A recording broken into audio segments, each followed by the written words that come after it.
네, 안녕하세요. 우리 경희한의원 이우경 원장입니다. 반갑습니다. 예, 오늘은요, 기침만 해도 허리가 아프다면 디스크를 의심하자라는 주제로 이야기를 해보겠습니다. 예, 기침은 뭐 감기 들리면 많이 하죠. 예, 그냥 마른 기침이 아니라 크게 하는 기침 말하는 겁니다.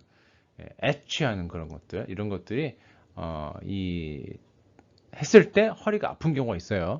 이런 경우에 우리가 조심해야 된다. 디스크를 의심을 해봐야 된다라는 얘기를 해보겠습니다. 자, 이렇게 허리가 아픈 경우가 있죠. 근데 이제 크게 기침할 때 허리가 더 아픈 경우가 있습니다. 뭐 크게 웃거나 아니면 화장실에서 아랫배에 힘을 세게 줄 때 통증이 막 그냥 오는 경우가 있거든요. 예, 이럴 경우에는 허리 디스크 초기가 될 수 있다라는 말씀을 드립니다. 왜냐하면 이게 척추의 모습이죠. 이렇게 돼 옆에서 본 거죠. 예, 배가 여기에 있고 그리고 이제 크게 웃거나 기침을 하게 되면은 이 호흡기를 통해서 이 배 쪽으로 강한 압력이 가해질 겁니다. 이때 이렇게 이제 힘이 들어가겠죠. 아래쪽으로 1번 보이시죠? 웃거나 기침을 하게 되면은 이 배 압력이 심해져 가지고 이 배에 있는 압력이 다시 뒤에 있는 척추를 이렇게 누르게 됩니다. 당연한 거겠죠. 마치 도미노처럼 기침을 하면은 힘을 주게 되고 힘이 척추를 누르게 된다는 것이죠. 이때 허리에 통증이 이렇게 오게 됩니다. 예, 그게 제가 말씀드리고 싶은 거예요. 그렇다면은 이 디스크가 이 신경을 누르고 있을 때, 약간 건드리고 있을 때 더 아프겠죠. 예, 그래서 기침했을 때 디스크가 있지 않겠느냐라고 우리가 의심을 해봐야 된다는 겁니다. 모든 사람이 기침한다고 해가지고 모든 사람이 허리가 아프진 않잖아요. 그렇죠? 그래서 이런 경우는 우리가 조심해봐야 되겠다 말씀드립니다.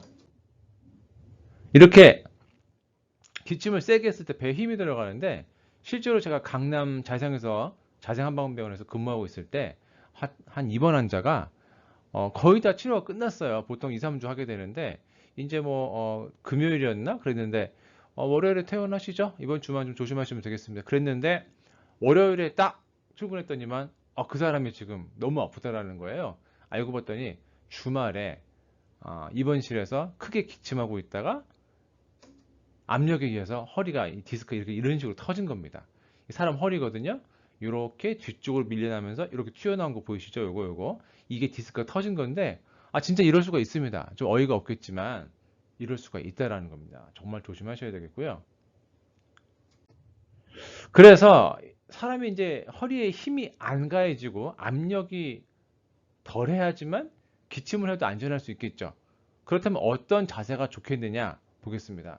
자, 서 있는 자세가 100이라고 봤을 때, 서 있을 때 허리에 가해지는 압력, 디스크에 가해지는 압력이 100이라고 했을 때, 자, 누워 있으면은 25죠. 똑바로 누웠을 때. 하지만 옆으로 누웠을 때 75가 됩니다.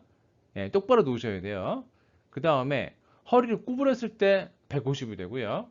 그리고 앉아 있을 때 140이 됩니다. 앉아 있을 때가 서 있을 때보다 허리에 가해진 압력이 더 크죠. 잘 보셔야 됩니다. 예. 허리가 아프니까 앉아 있어야지. 아닙니다. 앉아 있으면 허리에 힘이 더 가해집니다. 그리고 가장 안 좋은 게 이렇게 무게 들고 구부러 있을 때 우리가 이제 짐에 가서 운동할 때 팔에 무거운 몇십 파운드를 들고 허리 구부릴 때 허리에 가해질 압력이 가장 강한 겁니다. 따라서 허리가 아플 때는 앉아 있거나 뭐 힘 주지 마시고요. 들지 마시고 그냥 걸으세요. 예, 그게 제일 낫습니다. 아니면 똑바로 누워 계시거나 따라서 이제 허리에 압력이 안 가해지려면은 이런 그림을 잘 기억해 두셨다가 조심하시는 게 좋겠습니다. 자, 허리에 가해질 압력은요. 이 말씀 드릴게요. 외우기 쉽게 도와드리겠습니다. 505 법칙을 제가 만들었어요. 예. 쉽게 기억하시라고 만들었는데 50분에 5분씩은 서서 스트레칭 하면서 쉰다 라는 게 이 척추 보호의 첫걸음이자 지름길입니다. 예, 허리 디스크에는요 사실 가해지는 지나가는 혈관이 없습니다. 혈관이 없으니까 우리가 계속 움직여 줘야지만 디스크에 산소가 공급이 되고 회복이 되는 거예요. 그래서 이런 운동 한번 해보시죠. 앉아가지고 까딱까딱 마치 오리가 집중되듯이 계속 움직이는 거죠. 양쪽 허리를 들었다 놨다 해주는 거 이런 자세. 이거 차에서도 할 수 있겠죠. 예, 운동할 때 앉아서 공부하다 앉아서 할 수도 있고요. 이런 운동을 많이 해보시라는 말씀을 꼭 드리고 싶습니다. 자, 오늘은 여기까지고요. 척추관절 아프지 않고 100세까지 예, 제가 썼던 책입니다. 여기 썼던 내용을 제가 한번 소개해 드렸습니다. 우리 경희한의원은 플러튼에 있고 예, 제가 진료하고 있습니다. 예, 요 앞에 있는 요 내용 보시고 연락 주시고 찾아오시면 되겠습니다. 예, 안녕히 계십시오.